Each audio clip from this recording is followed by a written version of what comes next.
sobre dons e hoje eu queria tratar de alguns assuntos assim bem rápido.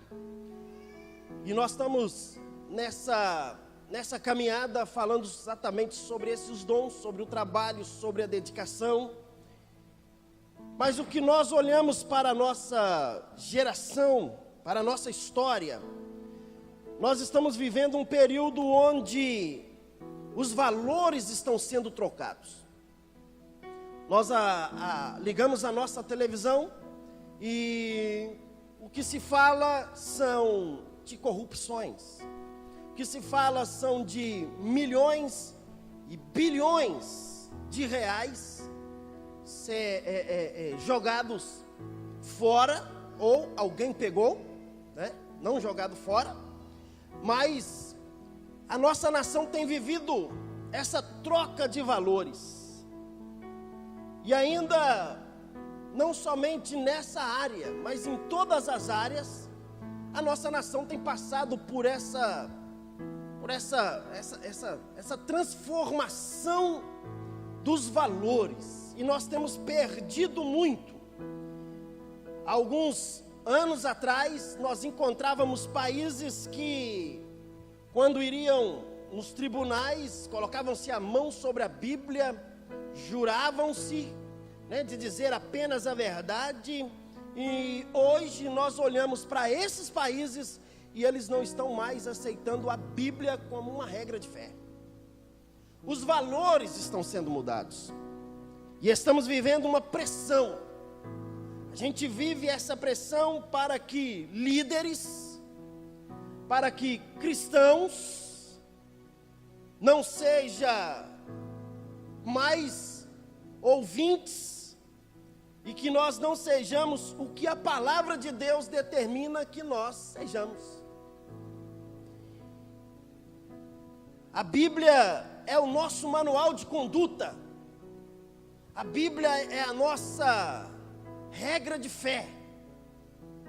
Porém, hoje, nessa sociedade que estamos vivendo, politicamente parece que a Bíblia não está correta mais. Parece que é um livro radical demais da conta. Aonde chegamos para a nossa sociedade, principalmente para as mulheres. Quantas mulheres eu tenho aqui? Falam amém. Vocês falaram até o amém meio fraquinho assim, né? Porque, amém. Onde nós chegamos para as mulheres, e a Bíblia diz: vós mulheres, sejais submissas aos vossos maridos. E aí essa palavra submissão tem trago discórdias. Ninguém manda em mim.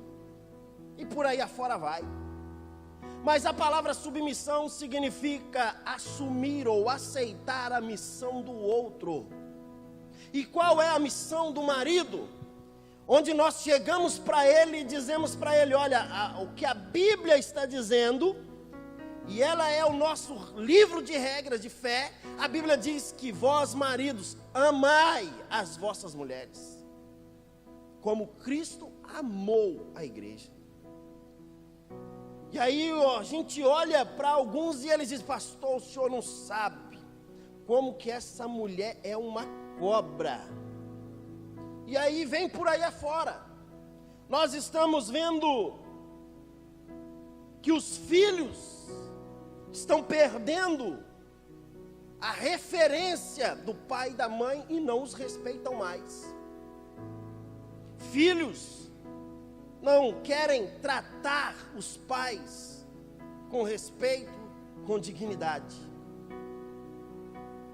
Isaías capítulo 5, versículo 20, a Bíblia diz assim: ai dos que ao mal chamam bem e ao bem mal, que fazem da escuridade a luz e da luz a escuridade, põem o amargo por doce e o doce por amargo. Parece que ser honesto nesses últimos dias é sinal de ser trouxa. Quando nós olhamos para alguém que encontra algo na rua, uma carteira, com dinheiro, com valores, e ele procura para devolver. O que nos espanta é que a mídia vai fazer reportagem para mostrar e dizer, ainda tem. Por quê? Porque está escasso esse tipo de pessoas. Os valores estão trocados, perdemos os valores, onde o homem ser mulher está normal, onde a mulher querer ser homem está normal. Os valores estão sendo trocados. Alguém disse para o pastor assim, olha, pastor, eu nasci homem num corpo de mulher. O pastor olhou para ela e disse assim, sério? Ela, sério? Eu sou um homem com corpo de mulher. O pastor, e existe isso? Ela, existe. Aí o pastor perguntou para ela assim, e tem alguma mulher que nasceu num corpo de homem? Ela, claro que tem. Ele falou, então está resolvido o problema, case com ela. Os valores estão sendo mudados. Os valores estão sendo trocados. Nós olhamos, e nessa sociedade deturpada, sem escrúpulos, numa sociedade onde busca apenas os seus próprios interesses, o pior de tudo, que isso não está apenas lá fora, também está aqui dentro. Onde as nossas igrejas têm deturpado palavra, têm deturpado acerca dos dons, têm deturpado acerca da habilidade. Se tem habilidade, se tem um dom, isso importa. As coisas estão andando muito rápido, meu irmão. As coisas estão rápido demais. E isso trago marcas para mim, para você, para a igreja. E nós temos que entender que um dia encontraremos com o Senhor para prestar conta de todos os nossos atos. Quer bom, quer mal. Tão deturpado que estamos que agora dizem todas as religiões levam a Deus. Todos os caminhos levam a Deus, não tem nenhum problema. Cada um segue o que quer, é verdade, cada um segue o que quer. Mas a Bíblia diz, e o Senhor Jesus disse, eu sou o caminho, a verdade e a vida, e ninguém vai ao Pai se não for por mim. Não tem jeitinho brasileiro para ir a Deus, irmão. Não tem jeitinho, não, Deus me ama, Deus ama, mas Ele é justo. Por mais sincero que você for, meu irmão, por mais íntegro que você for, por mais apaixonado por Jesus que você for, se você tomar a decisão e dizer, olha, eu vou viajar, eu vou para Salvador, e você ir no aeroporto, ou você ir no avião, ou você ir na rodoviária, comprar uma passagem e entrar no ônibus que está indo para Brasília, você não chega a Salvador nunca. A rota é diferente, gente. Se estamos querendo ir para algum lugar, nós precisamos ir com direção ao caminho que Ele nos leva. Jeremias capítulo 6, versículo 11, escuta o que diz a Bíblia. Pelo que estou cheio da ira do Senhor, estou cansado de a conter, derramá-la-ei sobre as crianças, pelas ruas e nas reuniões de todos os jovens, porque até o marido com a mulher serão presos, e o velho com o decrépito. As suas casas passarão a outrem, os campos e também as mulheres, porque estenderei a mão contra os habitantes dessa terra, diz o Senhor. Porque desde do menor deles até o maior, cada um se dá a ganância, e tanto o profeta como o sacerdote usam de falsidade. curam superficialmente a ferida do meu povo, dizendo: paz, paz, quando não há paz. Serão envergonhados, porque cometem abominação sem sentir por isso vergonha. Nem sabe que coisa é envergonhar-se. Portanto, cairão com os que caem. Quando eu os castigar, tropeçarão, diz o Senhor. Deus se ira, Deus fica irado contra o povo, e ele vem e traz a palavra ao profeta Jeremias, e Jeremias começa a dizer: pelo que estou cheio, eu já estou cansado de segurar a ira de Deus, que ele agora derrame sobre cada um, que ele agora faça com que a sua ira caia sobre eles. E olha o peso, ele diz, sobre as crianças, pelas ruas, nas reuniões de jovens,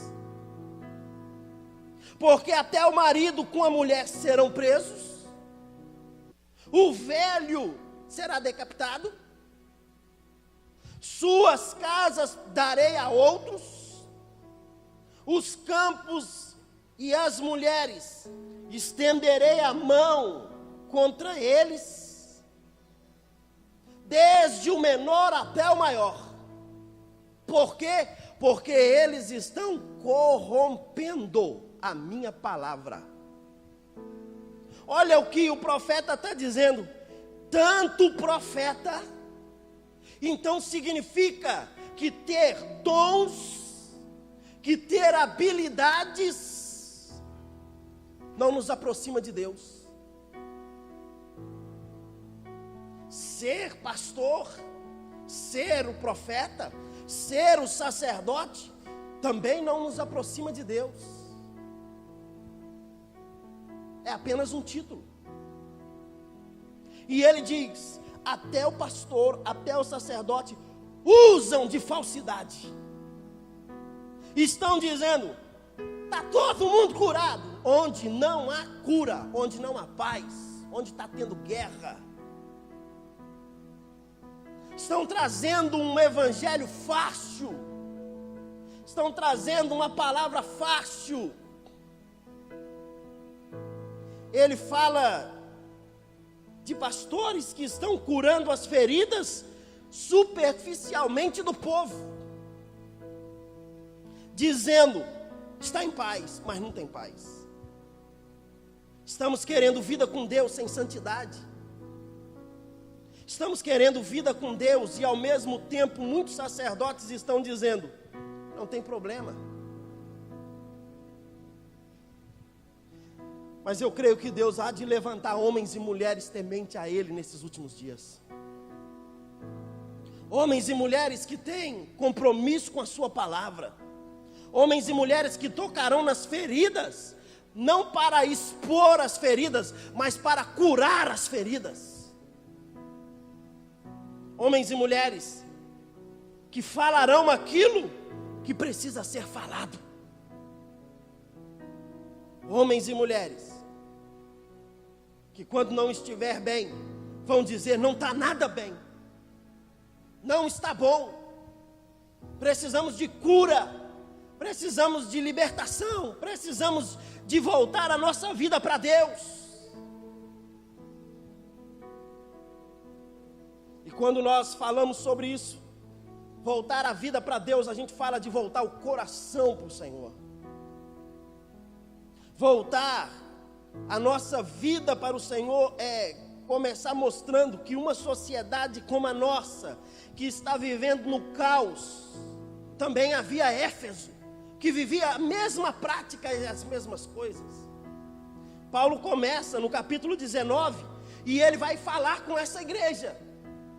Atos capítulo 19, Paulo vai tratar nessa igreja, e ele vai dizer: gente, eu quero fazer uma pergunta para vocês. Todo mundo olha para ele, e ele diz: vocês já receberam o Espírito Santo? Alguém diz assim: nós nem sabemos quem é o Espírito Santo. Estavam vivendo superficialmente, estavam vivendo como se nada tivesse acontecendo. E se lermos do versículo 20 em diante, encontraremos Paulo trazendo a sua ilustração, a sua palavra para essa cidade. Numa cidade multicultural, meu irmão, pluralista como a nossa. Numa cidade voltada para todo tipo de práticas, para as orgias. Porque em Éfeso havia o templo da deusa Diana.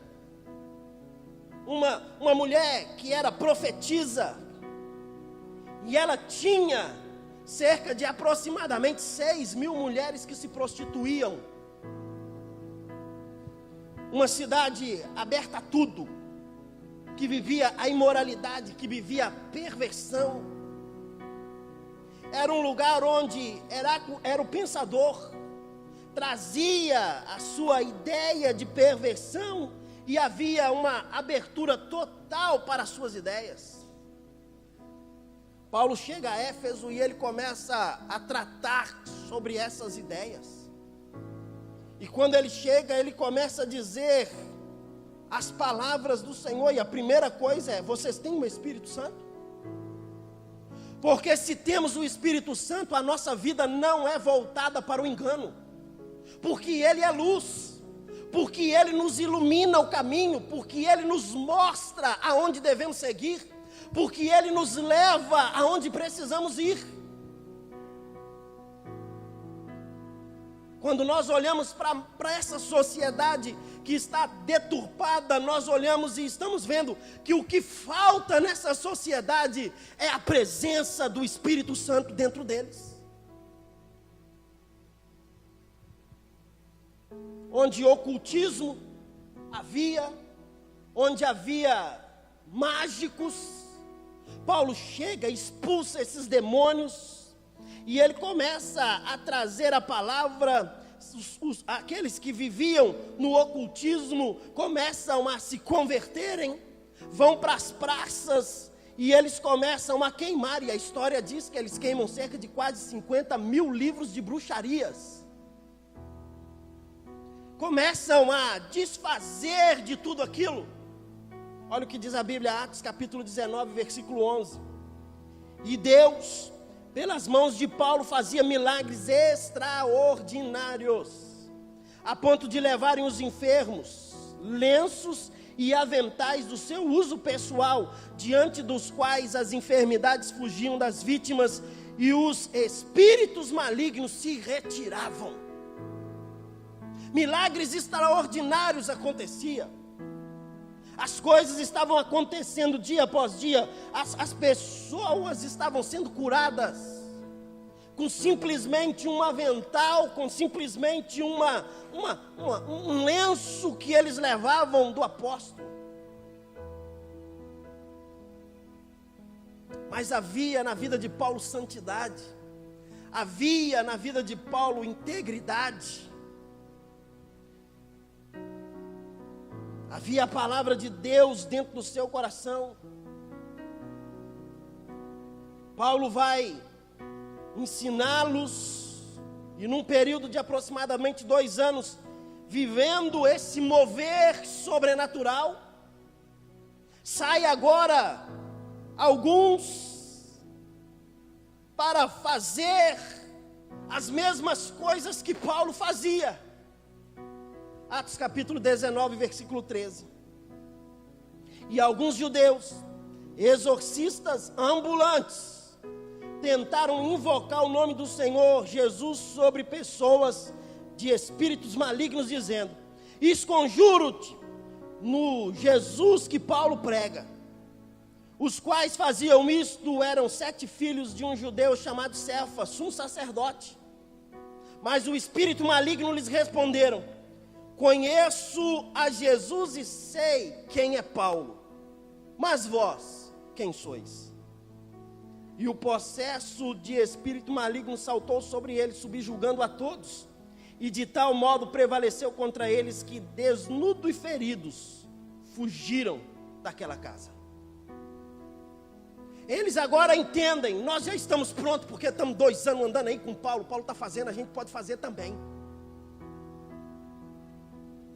Chama a atenção, meu irmão, Tem muita gente que está achando que pode fazer o que ele ainda não está pronto para fazer.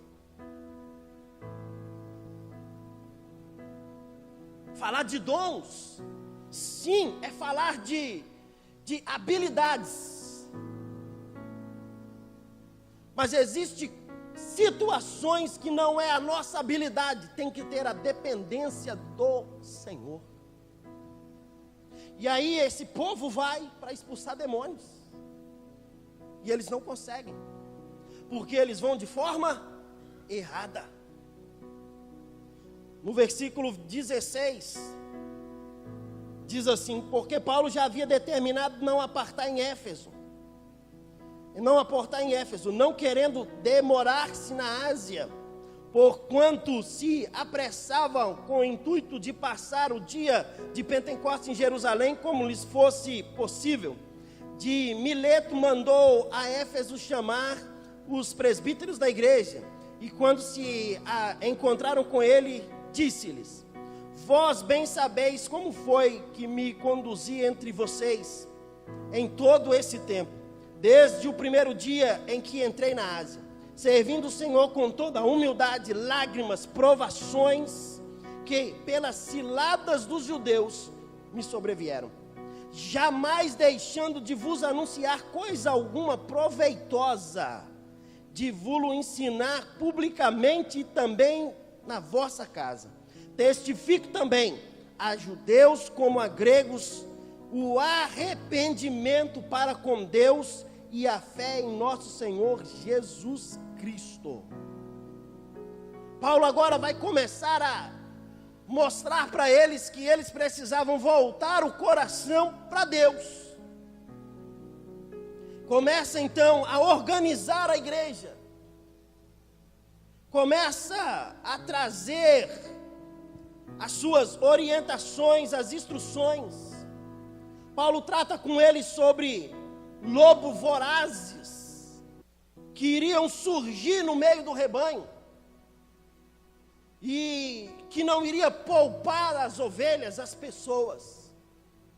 Paulo relata que havia chorado muito por causa deles, e ele não queria que eles vivessem isso. Ele queria que eles vivessem uma vida diferenciada. Paulo relata que havia passado por momentos críticos com judeus, com gregos, para chegar até onde ele estava. E com o passar do tempo, Timóteo então vai se tornar então o pastor daquela igreja que está sendo erguida. Paulo vai trazer algumas orientações para Timóteo. Paulo vai falar com Timóteo. Paulo vai dizer: olha, Timóteo, a cidade é difícil. Timóteo, presta atenção. Éfeso é uma cidade difícil. É um povo que é aberto a tudo. É complicado. Mas eu rogo que você fique em Éfeso. Eu rogo que você trabalhe. Paulo vai dizer: olha, Timóteo, faz calor demais em Éfeso. Eu acho que não era para Éfeso que Timóteo estava indo, era para Vila Velha. É calor demais, é difícil demais. Timóteo, escute bem. E ainda pensa uma coisa, Timóteo. Por ser tão calor, Timóteo, presta atenção. Tem algumas mulheres que vão com cada roupa para a igreja. Ele vai tratar sobre isso. Ele vai dizer sobre isso. Meu irmão, nós estamos vivendo numa cidade litorânea. Mas antes de ser litorânea, nós precisamos ser santificados. Às vezes a gente pensa que a gente ir para a igreja, a gente pode ir de qualquer jeito. Olha para o teu vizinho, diga para ele assim: para ir para a igreja não pode ir de qualquer jeito não, irmão. Não, mas não é só mulheres não, irmãos. Tem uns homens que vêm lá com a calça Zezé de Camargo e Luciano. É umas camisetinhas, mamãe já fui, estou voltando. Mostrando que está forte. Paulo vai falar sobre isso. Paulo também vai dizer, olha, presta atenção. O cabelo dessas mulheres, porque havia uma diferença, irmão. E a diferença era que aquelas 6.000 prostitutas andavam com o cabelo trançados. Olha, orienta para que não sejam iguais, sejam diferenciadas. Olha como elas estão vestindo, olha como elas estão se penteando, olha como elas estão fazendo. Olha, Timóteo, ainda tem algumas coisas. Tem algumas mulheres que conversam demais dentro daquela igreja. Vila Velha não tem. Timóteo, tem umas mulheres fofoqueiras lá, que você precisa dar um jeito nelas. Não, eu estou falando em amor, uma fofoca em amor. Timóteo, presta atenção. Na hora do culto, elas conversam demais da conta.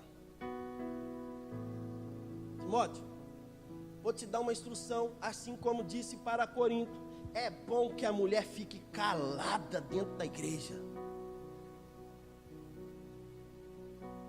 Timóteo, ainda tem uma coisa. Tem algumas que saem andando por serem viúvas, questionando a atitude da igreja, dizendo que a igreja não cuida delas, Timóteo. Timóteo, instrui esse povo dizendo que a igreja tem a responsabilidade de cuidar daquela viúva que não tem ninguém por ela. Se ela tiver um filho, Timóteo, o filho que tem que cuidar dela, não é a igreja. Timóteo, deixa eu te falar mais uma coisa.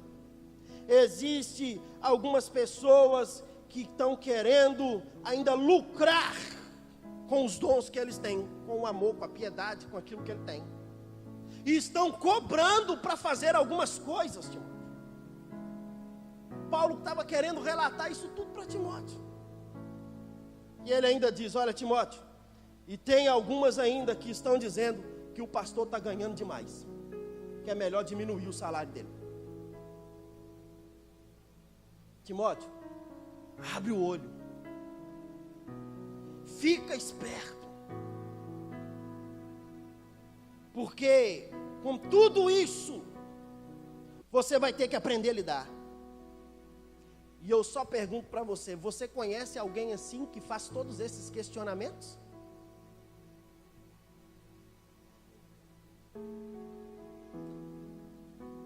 E aí Paulo vai dizer que eles, nesses últimos dias, não ouviriam mais a sã doutrina, dariam comichões nos ouvidos, não queriam ouvir a palavra, não queriam viver a palavra.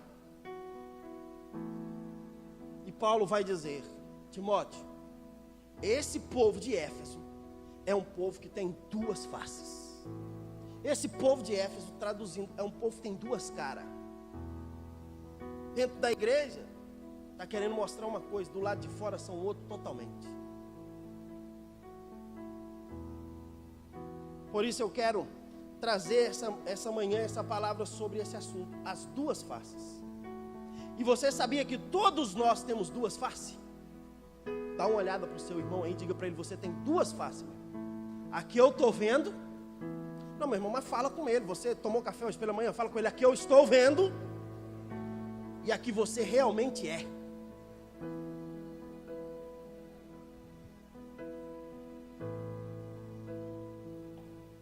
Todos nós temos duas faces, irmão. Aqui eu estou vendo e aqui você realmente é. Aqui você olha para mim e me vê, mas aqui eu realmente sou. Todos nós temos duas faces. Há um livro muito importante, muito bom, se você quiser ler. Ele existe em livro, como é que chama? No computador? Digital. Isso. Você pode clicar lá e bater lá. Ó, o impostor que existe em mim. O impostor que existe em mim. Todos nós temos duas faces. Esse é o tempo de descobrirmos quem realmente a gente é. Pastor, eu não tenho. É só alguém pisar no nosso calo que a segunda face aparece.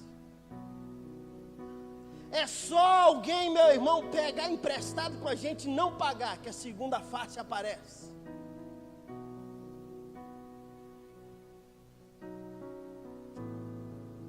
Porque todos nós temos essa face, todos nós estamos vivendo isso. E nós queremos esconder quem realmente a gente é. Lembra de Moisés? Moisés vai para o monte, fica no monte 40 dias, 40 noites, está orando. Deus manda ele desce. Quando ele desce, o povo fez o bezerro de ouro, ele desce e ele fica furioso, ele quebra as tábuas da lei, ele quebra o bezerro, dá o povo para beber no meio da água, misturado aquele ouro, e aí Deus olha para ele e fala assim: Moisés, eu não mandei você quebrar a tábua da lei, eu mandei você apenas descer, porque o povo estava corrompido. Agora de novo, sobe, porque agora você vai escrever as tábuas, a lei outra vez nas tábuas. A primeira foi Deus que escreve, a segunda, ele teve que ralar, escrever, lavrar a tábua, lavar na pedra, escrever. E lá vai ele, escreveu. Mas a Bíblia diz que depois dos 40 dias, quando ele está voltando, ele desce, e a Bíblia diz que o seu rosto brilhava. E ninguém conseguia olhar para ele, irmão. Ninguém conseguia olhar para Moisés. Aí Moisés tem algo, e Paulo vai dizer sobre isso. Moisés vem e coloca um véu sobre o seu rosto. Para quê? Para que o povo pudesse olhar para ele, ele pudesse contemplar o povo, ele pudesse conversar com o povo. Porque o rosto de Moisés estava brilhando tanto que ninguém conseguia olhar para ele. Aí Moisés vai, começa com aquele véu, onde se apresentava com o véu, onde se apresentava com aquele véu, entrava em o véu, mas passou algum tempo, o brilho que havia no rosto de Moisés começou a ir embora.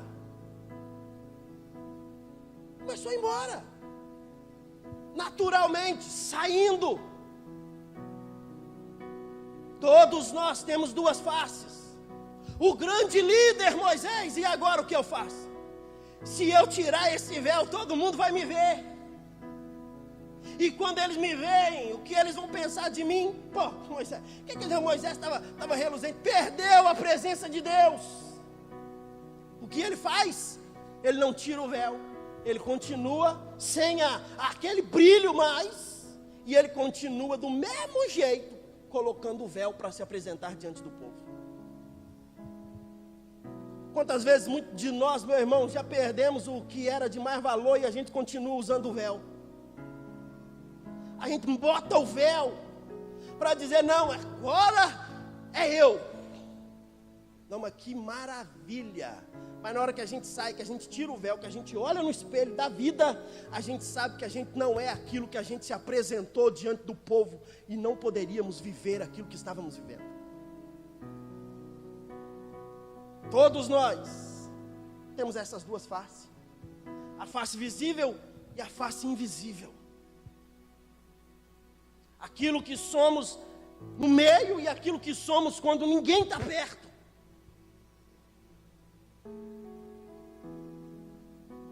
Como está a nossa história? Como está a nossa vida? Como nós estamos vivendo?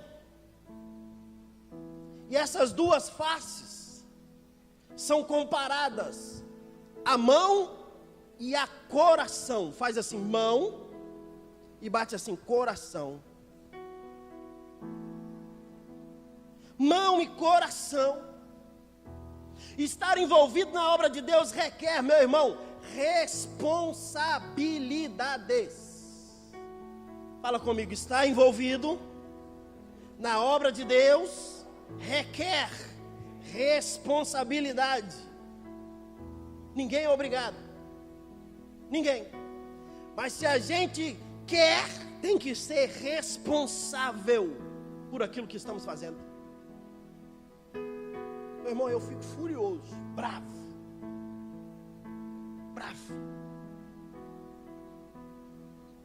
Juntamos uma equipe um dia, vamos fazer um luau, vamos. Tinha uma equipe pronta para fazer o luau. Quando a gente está lá, chegando na praia, tinha uma da organização, tinha uma do que iria fazer, tinha uma que ia tocar, tinha uma que ia cantar, tinha uma que ia fazer o evangelismo. Quando chego lá, cadê? E aí liga para um, liga para outro, liga para um, liga para outro. Ah, porque eu não vou poder. Ah, porque está igualzinho aquela desculpa, sabe? Ah, o meu parente casou e eu não posso ir no banquete do senhor que ele casou. Não, comprei um terreno. Meu irmão, ninguém é obrigado. Mas se assumiu responsabilidade, tem que ser responsável e tem que ser homem e mulher para assumir o que tratou que iria fazer. Paulo vai dizer para Timóteo, esse povo aqui fala e não faz. Aí ele vai dizer, olha, ainda que com danos, assume a responsabilidade que você marcou. Meu irmão, se você falar que vai chegar 9 horas, chega 5 para as 9. Se você falar que vai chegar 10, chega 5 para as 10. Se vai atrasar, dá um telefonema, eu vou atrasar 10 minutos, me aguarda aí, mas eu estou chegando. Eu tinha um pastor, pastor Marcelino, que ele dizia o seguinte: se você marcou um compromisso para amanhã, então se você tiver que morrer, morra na terça-feira, porque amanhã você tem que estar no compromisso que você marcou. Nós estamos vivendo num tempo que os valores mudaram. Ah, não fui por quê? Esqueci.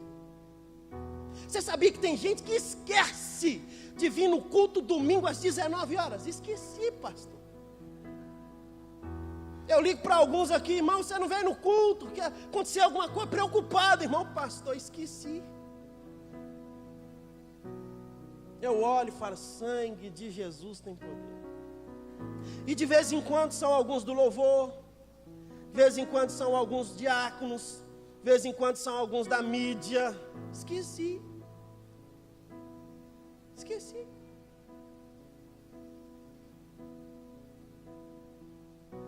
Você já parou para pensar se Deus esquecer de nós? Os valores estão trocados, irmãos. Mão e coração. Implica-se em desempenharmos um papel visível. Desempenhar um papel visível fala da mão. A mão é trabalho, mão que segura, mão que pega, mão que realiza, trabalho. E Jesus deixou bem claro, meu irmão. Ele vai contar uma parábola e ele junta todo mundo e ele diz aqui, está vendo ali aquela torre? Se vocês for começar a construir aquela torre, vocês sentam, vocês calculam, vocês veem valores, vocês deem uma olhada se vocês vão dar conta de trabalhar, se vocês vão dar conta de fazer. Se vocês não derem conta de fazer, não comece a fazer a torre. O que Jesus estava dizendo, irmão? Jesus estava dizendo o seguinte: se você tiver condição de fazer, você então esteja com a mão para fazer. Mas se você não tiver, não coloque a sua mão, porque eu vou cobrar de você se você fazer relaxadamente. Posso ouvir um amém, gente? Está pesado aí, irmão? Se tiver, engole com água. Depois você bebe um copo d'água ali no final. Sabe? A palavra diz, aquele que faz a obra do Senhor relaxadamente será, meu irmão, será o quê? Será punido. Viu o texto de Isaías? As crianças na rua, os jovens nas reuniões aqui dentro, os maridos, os velhos, todos pagarão o preço. O profeta e o sacerdote, por serem mentirosos, estão dizendo que tem paz e não tem paz. Todos vão pagar o preço. Ter o dom não significa que eu preciso estar envolvido. Mas se eu estou envolvido, eu tenho que ter responsabilidade. Mão e coração. A mão realiza. Quantas vezes nós olhamos para alguém na igreja e logo dizemos: esse nasceu para fazer o que ele está fazendo. Já viu alguém assim? Já viu? Já. Esse nasceu para fazer o que está fazendo. Olhamos apenas para quê? Para a mão, para o talento, para o dom.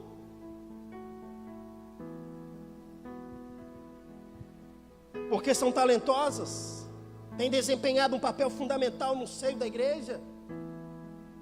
Pessoas que trabalham como ninguém, fazem de tudo, desenvolvem, criam, são vistas por todos como peça fundamental para alguma coisa. De vez em quando chega um para mim, pastor, estou pronto, estou aí para ajudar. Eu falei, amém. Deixa eu te falar uma coisa, meu irmão. Antes de colocar para que faça com a mão, observe o coração.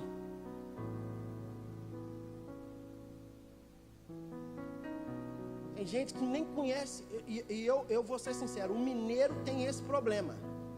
O mineiro nem conhece, já leva para dentro da casa. O capixaba é bom, nessa área o capixaba é bom. É fechado, mas é bom. O capixaba tem que conhecer mesmo, para poder deixar o cara entrar dentro da casa dele. Não, primeiro vamos conhecer quem é. O talento nunca foi condição para mostrar o que está dentro do coração, meu irmão.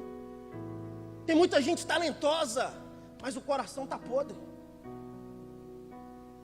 Tem muitos líderes talentosos e a gente traz para perto, e quando você menos esperar, eles estão falando mal de você e está dividindo a igreja. Sabe o tique-teco? Tem que bater, irmão. Não é verdade, irmãos? Quando você foi casar, os casados, quando você foi casar, você casou com quem o seu tique-teco não bateu? O trelelê não deu aquele trelelê? Né? Primeira coisa, meu irmão, nenhum homem casa com uma mulher feia. Desdentada, mal acabada, feia. Não, o cara não casa. Por que ele não casa?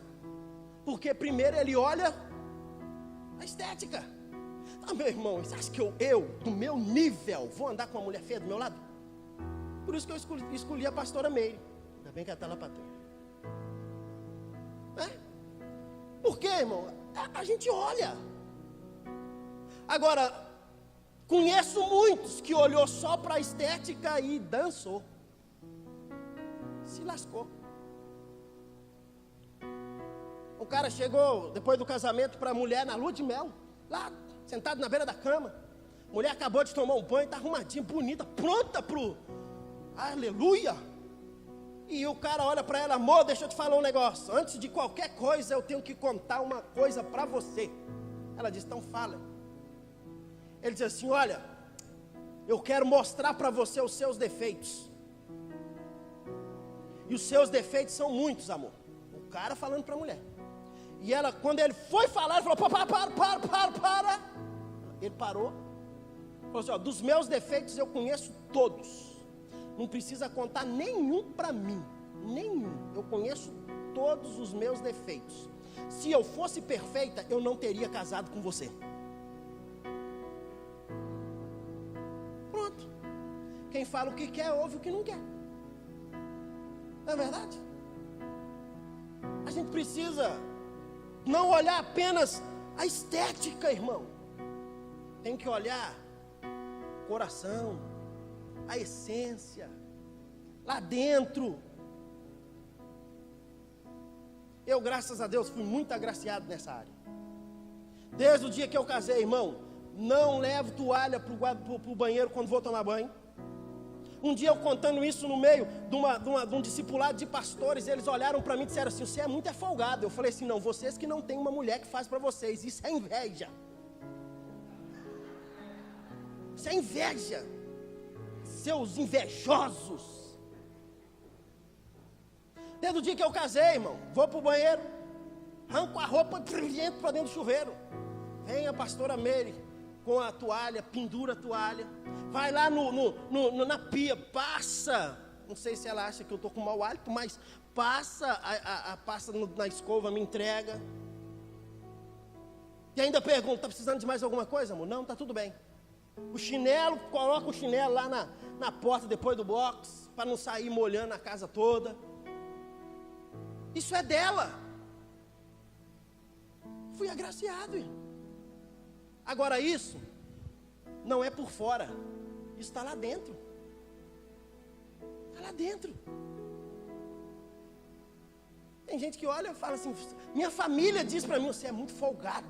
falei, não sou folgado, sou agraciado. Vocês que não têm, problema é seu. E ó, deixa eu falar uma coisa para vocês, tem 20 anos que ela faz isso, tá? 20. E quando ela viaja, irmão, oh, que luta. Quantas vezes eu já enxuguei na toalha de rosto que está pendurada assim.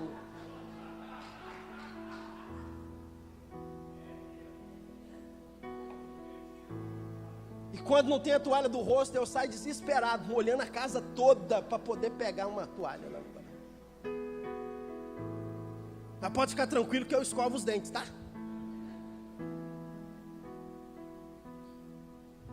Coração. Não é porque prega bem que está bem. Não é porque canta bem que está bem. Não é porque toca bem que está bem. Tem dia que não está, irmão.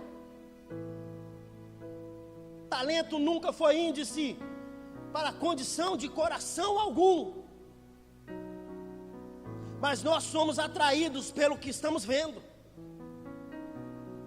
Salomão escreve Provérbios e ele diz assim, Provérbios 4:23, sobre tudo que se deve guardar, guarde o teu coração, porque dele procede as fontes da vida. Se por outro lado temos a responsabilidade de aprimorar, de cuidar dos dons que Deus nos deu, por outro lado temos que cuidar do nosso coração. Se a responsabilidade é fazer com zelo tudo que fazemos, como Paulo diz, tudo que pôs a mão para fazer, faça com zelo. Temos que ter cuidado de guardar o coração, porque se perdermos o nosso coração, desculpe meu irmão a franqueza, já era. Pode ter talento, pode ter o que for, mas se perder aqui dentro a essência, o coração, perdeu tudo. E eu quero terminar lendo um texto, e eu queria que você abrisse a sua Bíblia. Segundo livro dos Reis, capítulo de número 10. Segundo livro dos Reis, capítulo 10, versículo 15. Olha o que diz a Bíblia. Segundo Reis, capítulo 10, versículo 15. Tendo partido dali, encontrou a Jonadab, filho de Recabe, que lhe vinha ao encontro.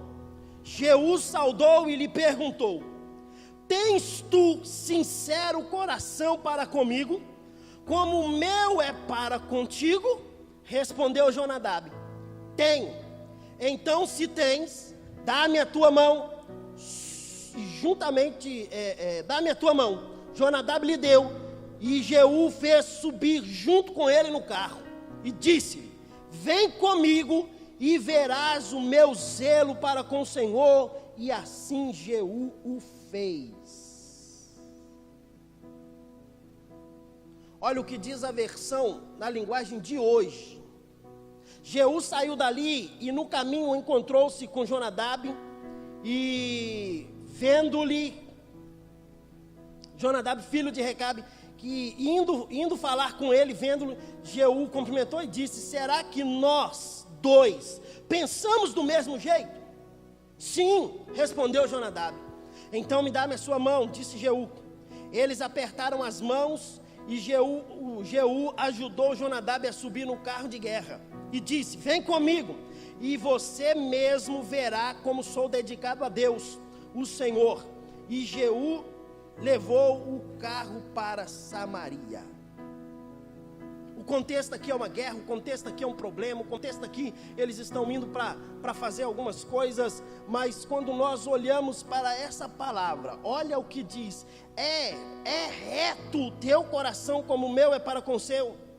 Agora a outra pergunta na outra versão é: será que nós dois estamos pensando do mesmo jeito?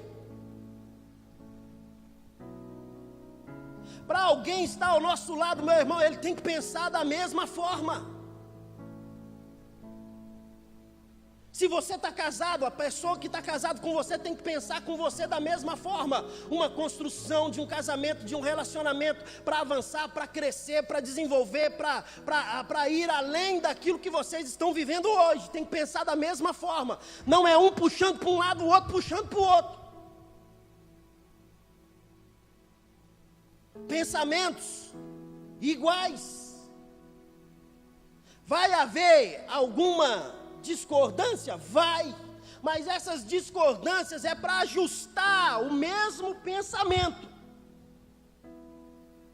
É para ajustar. Não é para separar, para jogar para um lado e jogar para o outro. É reto o seu coração como o meu é para com o seu. Veja que aqui Jeú tinha sido ungido rei. E quando ele vem, ele chega para Jonadab e ele diz: ei, Jonadab, é reto o seu coração como o meu é para com o seu? Ou seja, eu tenho sinceridade naquilo que estou dizendo, você tem a mesma coisa? Eu tenho o mesmo pensamento, você tem. Eu tenho um pensamento, você tem o mesmo pensamento que eu. O que eu vejo são pessoas que não faltam respeito, faltam honra. Eu não estou dizendo que honra é bajulação. Não vem com bajulação, irmão. A gente sabe quando é bajulação. Oh, meu idolatrado, salve, salve. Ai, não, isso é bajulação, irmão. Vai para o inferno com essa bajulação. Agora o que a gente precisa? A gente precisa honrar. Você sabe por que eu estou aqui hoje pela manhã? Vou estar de noite se Deus não tirar a minha vida. Sabe por quê, irmão? Porque alguém me mandou para cá. Esse alguém chama Márcio Valadão, meu pastor. Além dele, tem outro pastor, Richard Guerra, a quem eu tenho que prestar contas. Além dele, tem um outro ainda, chamado Luiz Felipe, que eu também tenho que prestar conta. Que nada, quem me mandou foi o pastor Márcio. Eu fui lá na sala dele conversar com ele no dia que eu vim para cá. Então esses outros aí, ó, que se lasquem, eu não tenho que dar satisfação nenhuma. Ei, alto lá. Tem respeito, irmão. Tem gente que chega aqui na igreja: pastor, porque eu já fiz. Irmão, beleza. Primeira coisa, você primeiro precisa sentar no banquinho, conhecer. Segundo, nós vamos caminhar. Terceiro, você vai ser frutífero. Depois que tiver frutos, aí sim há um reconhecimento. É assim que funciona? Então não quero não, que Deus te abençoe. Primeiro, meu irmão, tem que conhecer aqui dentro, coração. Coração, gente. Coração. Jeú para o carro, olha para Jonadab e diz: Jonadab, presta atenção. Você está com o mesmo pensamento que eu? Jonadab disse assim: estou. Mesmo pensamento. Falou: eu acredito.